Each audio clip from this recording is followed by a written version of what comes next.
Can a single voice tip the scales of international diplomacy?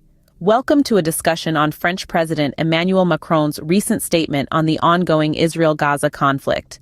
In an exclusive interview with BBC, Macron voiced his stern concern over the escalating situation in Gaza.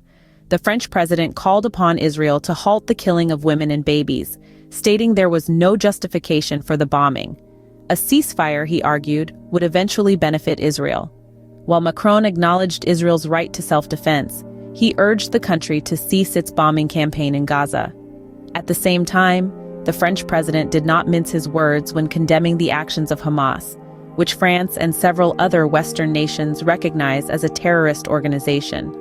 When probed if he wished for other leaders, including those in the United States and the United Kingdom, to join his call for a ceasefire, Macron expressed his optimism, replying, "I hope they will."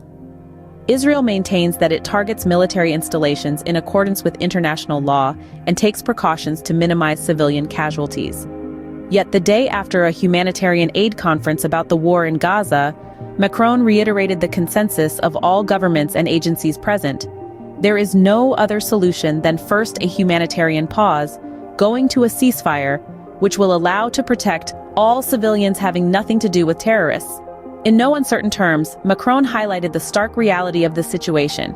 He stated, "De facto, today civilians are bombed. De facto.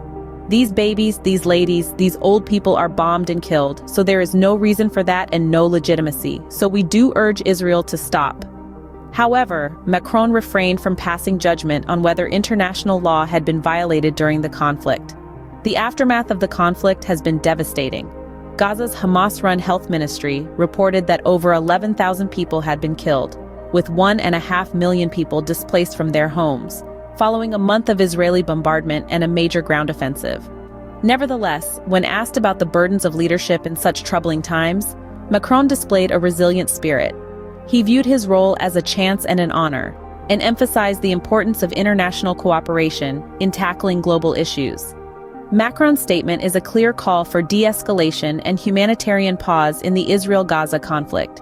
It is a reminder to the world leaders of their responsibility to protect innocent lives and uphold international peace.